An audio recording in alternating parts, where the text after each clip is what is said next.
le marché des crypto-monnaies est en train de connaître depuis un certain nombre de jours une chute. Et beaucoup de personnes se posent des questions sur l'avenir du marché des crypto-monnaies. Chers amis, dans cette vidéo, nous allons voir de quoi il s'agit concrètement et qu'est-ce que ce marché peut nous réserver dans les prochains jours, les prochaines semaines et les prochains mois. J'ai en face de vous le graphique du Bitcoin en Weekly. Et sur ce graphique, comme vous pouvez le constater, nous avons assisté à une deuxième borne en 2020, fin 2022, début 2023. Et le marché, une fois arrivé à 69 000, 70 000 dollars, devrait revenir chercher une quatrième borne autour de 31 000 dollars. Mais cela n'a pas été le cas. Le marché a continué. Il y avait beaucoup de nouvelles, il y avait beaucoup de choses et les gens pensaient que c'est la boule et tout le monde pouvait devenir milliardaire du jour au lendemain. Je me rappelle que quand on était au sommet, c'est là il y avait les ETF de Bitcoin qui ont été acceptés et beaucoup disaient c'est le bull market pendant que moi je pensais totalement le contraire. Mais qu'est-ce qui se passe exactement sur les marchés? Et je vais vous dire beaucoup de vérités dans cette vidéo qui peuvent peut-être choquer les gens, mais c'est la vérité. En réalité, quand vous regardez ce graphique, bon, moi, je vais donner mon avis technique. Quant à la vie fondamentale, c'est-à-dire, quant à la valeur du Bitcoin, ça, ce n'est plus à discuter. D'accord? La valeur intrinsèque du Bitcoin n'est plus à discuter. Qu'on le veuille ou non, Bitcoin aura toujours, va toujours exister. Même si aujourd'hui, on est en train de dire que c'est Jeffrey Epstein qui est Satoshi Nakamoto, quel que soit celui qui sera Satoshi Nakamoto, Bitcoin ne peut plus disparaître. Ça, c'est sûr. Mais ce que nous allons voir, c'est qu'est-ce que son graphique nous réserve. Puisque Bitcoin est en train de suivre un graphique très intéressant, une structure technique vraiment intéressante. Et nous allons voir ici pourquoi je le dis. Alors, on était sur ce graphique et le Bitcoin est venu chercher une deuxième borne, je crois, en décembre, à partir de juin jusqu'à décembre 2022. Et c'est à partir de janvier 2023 qu'une hausse a commencé. Une hausse que nous sommes allés décomposer en 4, c'est-à-dire pour aller chercher une troisième borne en Weekly, on est allé décomposer cette hausse en 4 et normalement, cette décomposition nous stipulait que Bitcoin la hausse devrait s'arrêter ici. Et normalement, le Bitcoin devait revenir chercher une quatrième borne de range. Ce qu'il n'a pas fait, mais qu'est-ce qui s'est passé? Le Bitcoin a pris la tangente et a continué jusqu'à aller à 126 000 dollars. Pour les gens, c'était le bull market. Mais la structure technique laissait à poser des questions. Et donc, aujourd'hui, on voit que le marché revient pour tester sa borne qu'il devrait tester à l'époque et ça n'a pas été le cas. Alors, qu'est-ce que nous allons voir ici? Est-ce que dans les vidéos précédentes, je crois, je vous le disais que le Bitcoin vient chercher une deuxième borne en daily et que normalement, on devrait retourner chercher une troisième borne avant de rechuter. Mais ça n'a pas été le cas. La structure technique que le Bitcoin nous montre aujourd'hui, ce n'est pas que la borne est annulée, mais la structure technique que Bitcoin nous montre aujourd'hui, c'est une structure technique très, très complexe. Et si on ne fait pas attention, je le dis, je précise, si on ne fait pas attention, les gens vont se faire liquider encore davantage. Les liquidations que nous avons connues ces derniers jours ne sont pas encore terminées. Parce que la structure que Bitcoin nous montre actuellement est complexe. Regardez, quand un marché vient chercher une deuxième borne qui passe en dessous de la moyenne, d'accord, une deuxième borne de range, et va chercher une troisième borne, normalement, quel qu'en soit ce qui se passe, on doit revenir chercher la quatrième borne. Et voilà pourquoi je disais qu'il ne devrait pas avoir de bull market. Ça, c'est la première notion. La deuxième chose, lorsque le marché a commencé sa chute, normalement, on devrait s'attendre à un retour sur la moyenne en daily pour aller chercher une troisième borne.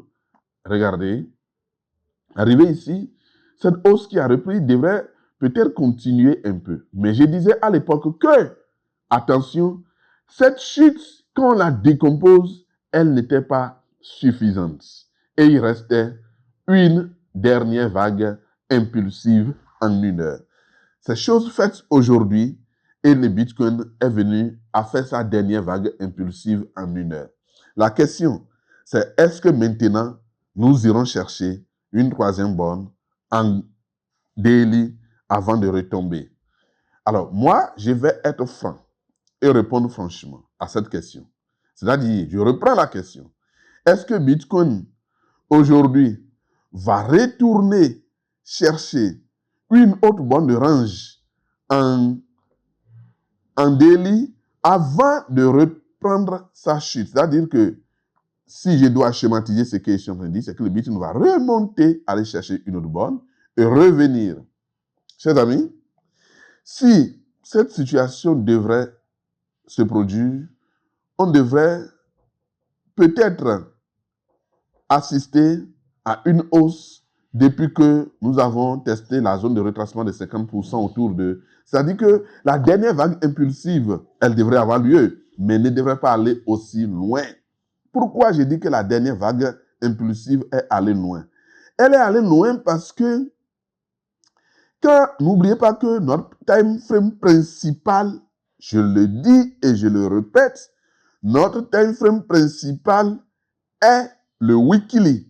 D'accord? Notre time frame principal est le weekly. Et donc, le Bitcoin qui vient tester, fleurer la moyenne en weekly, chers amis, attention, pour moi, tant que ce marché ne passe en dessous de la moyenne, normalement, elle ne devrait pas être achetée. Ça, j'ai lâché la bombe. Tant que le Bitcoin ne passe en dessous de la moyenne en weekly, elle ne devrait pas être acceptée. À cause de la structure, c'est pour ça que je disais que c'est une structure complexe.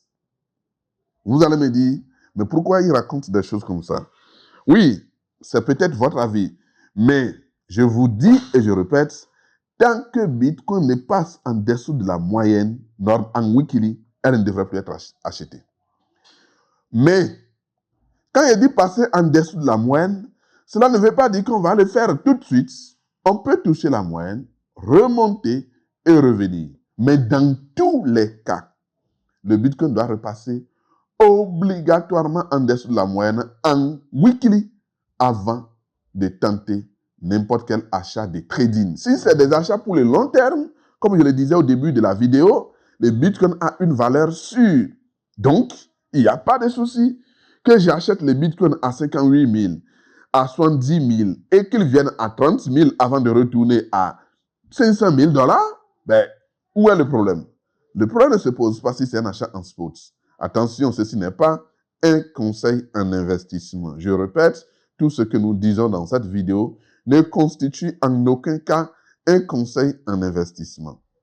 Donc, première chose, il y a deux possibilités.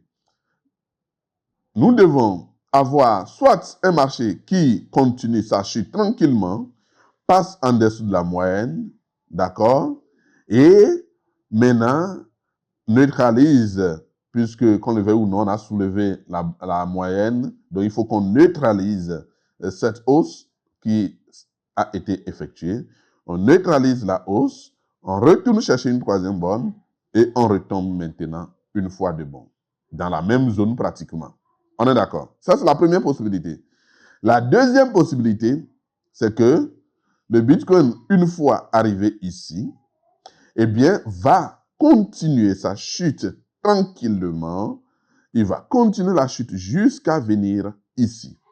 Ensuite, il va stagner dans la zone. Parce que si Bitcoin vient entre 30 et 40 000, rares sont ceux qui auront le courage de racheter le Bitcoin. Et donc, ça va décourager beaucoup de personnes. Et ensuite, la moyenne va devenir horizontale. Et ce sera la dernière fois que le Bitcoin est venu tester cette zone. On va aller braquer et continuer encore avec un autre mouvement. Alors, c'est ce que moi j'aurais souhaité. La deuxième option. C'est ça, moi j'aurais souhaité. On est d'accord? Mais, je dis, j'ai deux options. Une première option, le Bitcoin passe, neutralise là où il est, d'accord? Donc ça veut dire quoi? On ne peut pas reprendre la hausse avant la fin du mois de mars, c'est-à-dire la clôture trimestrielle, parce que c'est à la fin du mois de mars, si on continue à tourner dans la zone, qu'on aura la neutralisation en weekly, donc on ne va pas remonter avant la fin du mois de mars pour avoir la neutralisation. Et une fois la neutralisation obtenue, on pourra maintenant remonter, aller chercher une troisième borne et revenir chercher une quatrième borne.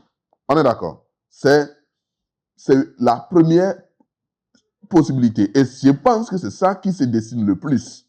D'accord?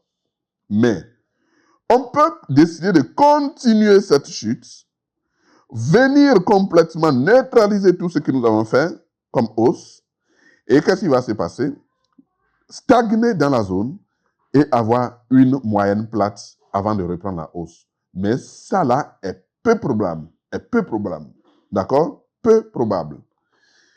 Donc, il nous reste la première option. Maintenant, cette première option qui dit, le Bitcoin, sa zone, il est venu ici, il reste là, il neutralise, et il va aller chercher une troisième borne, et il revient chercher une quatrième borne, et il remonte. Mais la quatrième borne ne va plus jamais aller en dessous de la zone où se situera la deuxième borne. On est d'accord?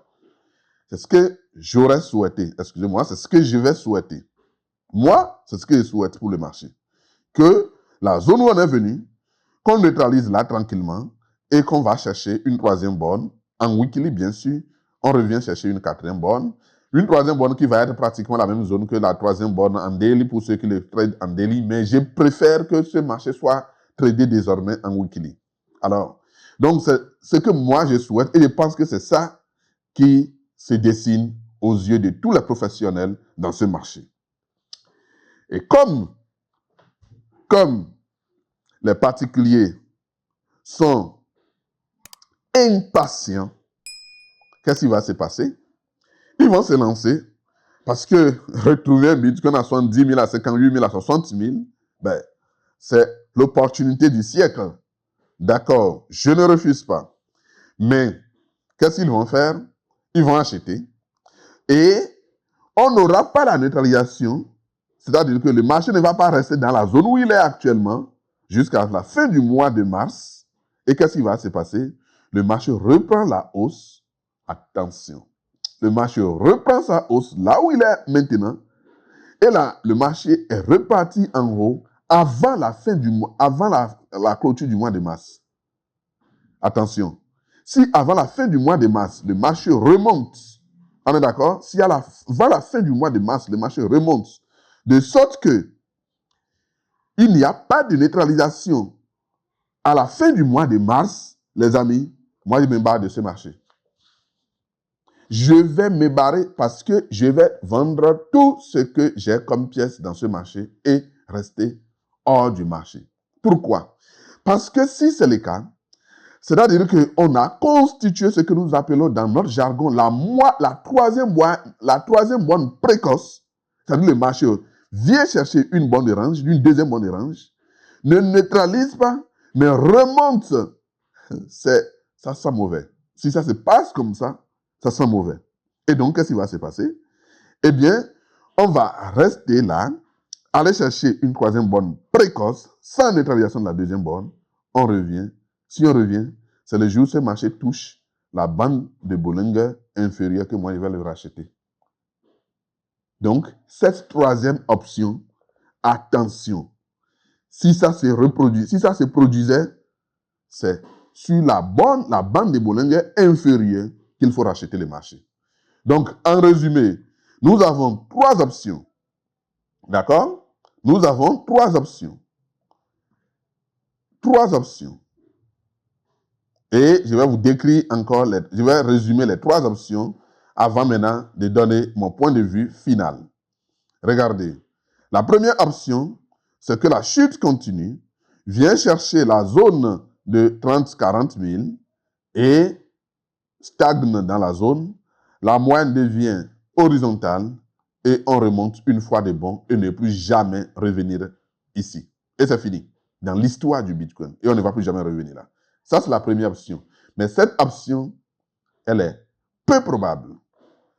La deuxième option, c'est que le marché, la zone où il est venu, où tout le monde s'agite à acheter, on ne va pas quitter la zone avant la fin du mois de mars. Mais on ne va plus faire une chute significative. Qu'est-ce que je veux dire par là? Vous tracez le support passant par cette zone, le support constitué par cette zone-là. Et le marché ne doit pas casser ce support. D'accord? Il reste sur le support, dans la zone, il reste là, d'accord? Jusqu'à la fin du mois de mars. Conséquence, on aura une jolie neutralisation du marché. Et après cette neutralisation, on va aller chercher une troisième borne qui ne va pas aller loin, mais qui va revenir chercher une quatrième borne qui, je pense, en son temps, risque d'être très brève. Et là, on remonte. D'accord? Ça, c'est la deuxième option. La troisième option, c'est que la zone où on est venu tester, on remonte rapidement sans attendre la clôture trimestrielle, on remonte et à la clôture trimestrielle, d'accord, le marché est remonté et se retrouve peut-être dans la zone de 90-100 000. Conséquence, il n'aura pas de neutralisation à la clôture trimestrielle. Et s'il n'y a pas de neutralisation à la clôture trimestrielle, les amis, moi, je vais me barrer du marché. Donc, je ne souhaite pas que cette troisième option se passe. C'est la pire des options. C'est ça, on ne doit pas du tout avoir dans les marchés. C'est la pire des options. Si ça se reproduit, attention, ça sent très mauvais pour le marché. Donc, je suis en train de décourager comme ça, ce n'est pas un conseil en investissement, je suis en train de décourager ceux qui s'agitent à acheter les bitcoins.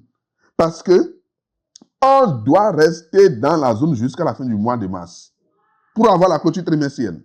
On est d'accord? On doit rester dans la zone. Donc, voilà ce que je pense du marché. 3 options. Mais l'option qui semble être la meilleure, et vu la structure technique, cette option, c'est l'option numéro 2. Parce que dans cette structure technique complexe que j'ai qualifiée depuis le début, généralement, quand on a cette structure complexe, c'est l'option 2, on a généralement. On est d'accord? Donc, et c'est ça que je souhaite pour le marché. L'option que je ne souhaite pas du tout pour le marché, c'est la troisième option. Et ça, si cette troisième option se produisait, sincèrement, ça sent mauvais pour le marché. Et je vous assure, moi, je vais me barrer et venir attendre le marché le jour où il réussit à toucher la bande de Bollinger. Je ne dis pas qu'il viendra toucher la bande de Bollinger ici. La bande de Bollinger va se mettre à jour au fur et à mesure. Et le jour où le marché vient toucher la bande de Bollinger, ce n'est qu'en ce moment, je peux encore acheter le marché. C'est dire que cette hausse et cette chute qui est en cours, pour moi, on ne doit pas être impatient. C'est la patience. Il faut attendre la clôture trimestrielle pour voir comment les choses se dessinent. Quant aux altcoins, je doute fort que Ethereum remonte et ne pas neutraliser en weekly avant la fin du mois de mars. Moi, je doute fort. Je pense que Ethereum, là, il est venu dans la bonne zone de neutralisation, mais il reste le temps. Et ce temps que les particuliers n'aiment pas, il faut réussir à patienter dans la zone jusqu'à la fin du mois de mars pour qu'il y ait neutralisation. Maintenant, j'ai une dernière notion sur les altcoins de façon générale. Tous les autres altcoins, bon, c'est pratiquement la même chose. Il y en a qui ont vraiment perdu toute leur valeur. Mais vous savez, le marché des crypto-monnaies, c'est un marché très volatile. Et si un boulot commence là, tout de suite, vous allez voir tout ce que vous dites aujourd'hui que ça ne vaut plus rien, que c'est rien du tout. Ils vont reprendre une hausse avec vitesse. Donc, c'est comme ça que ce marché se passe. C'est vrai, aujourd'hui, on a eu un crash de tous les altcoins pratiquement. Un crash de tous les altcoins. Mais c'est une structure technique que Bitcoin est en train de respecter. Et comme c'est le Bitcoin, la première crypto-monnaie, elle impose sa structure technique à tous les marchés. D'accord? Elle impose sa structure technique à tous les marchés. Quand je prends Link également est venu dans une très bonne zone. Je pense que c'est les zones d'accumulation de ces actifs. La seule chose qu'il faut espérer, c'est la neutralisation. C'est la neutralisation. Donc, dès qu'on a la neutralisation sur le Bitcoin, tout ce marché sera très, très, très intéressant. Pour les achats pour le long terme, pourquoi pas les altcoins, d'accord, mais il faut savoir quel altcoin acheter puisque on ne sait pas ce qui va se passer dans les prochains jours. Quand Bitcoin va commencer par traiter sa zone de neutralisation, comme je l'ai dit, jusqu'à la fin du mois de mars, personne ne sait ce que les altcoins vont devenir. On est d'accord. Mais pour le moment, je pense que les altcoins supportent de façon générale, en général, la chute du Bitcoin, puisqu'ils ont tellement craché que il n'y a plus personne ne les vend. Et du coup, ils supportent quand même le prix, la chute du Bitcoin. Donc voilà mon avis sur le marché. Désolé si des gens pensais que j'allais dire, voilà, c'est le meilleur moment, il faut commencer par acheter. Pas totalement pour moi, d'accord? Et un dernier élément, c'est les prochains bull markets. Chers amis, le prochain bull market sera le bull market le plus intéressant du monde. De toute l'histoire, de toute l'histoire des crypto-monnaies, sera le prochain bull market sera le bull market le plus intéressant de toute l'histoire des crypto-monnaies. Parce que ce qu'on va avoir sera très, très, très, très, très intéressant. Très intéressant, je vous assure. Ce qui se prépare. Parce que quand je vois les graphiques du Bitcoin, je vois les graphiques d'Ethereum, je vois les graphiques de certains altcoins, sincèrement, le prochain bull market sera le meilleur des bull markets. La question, c'est combien de personnes, qui sont ceux qui sont prêts à patienter jusqu'au prochain bull market. Et si je dois vous donner une estimation, je vous dirai pas avant le prochain halving. Et le prochain halving, c'est en 2028. Donc, vous imaginez, si vous achetez et vous pensez que vous allez devenir milliardaire avec un bull market avant 2028, pour moi, c'est peu probable. C'est peu probable. Et pour moi, normalement, les achats pour bénéficier du prochain bull market doivent viser maxi 2030. C'est-à-dire, bon, mini 2028 et maxi 2030. Donc, c'est dans cette période, pour moi, selon moi, vu la structure technique complexe que Bitcoin nous a montré aujourd'hui, c'est la meilleure période pour que le prochain bull market se passe. Ceci n'est pas un conseil en investissement. Si vous avez suivi et que vous avez aimé l'analyse faite dans cette vidéo, il faut nous encourager en likant la vidéo, en vous abonnant et en partageant à d'autres personnes pour que ça puisse les servir également. Je vous remercie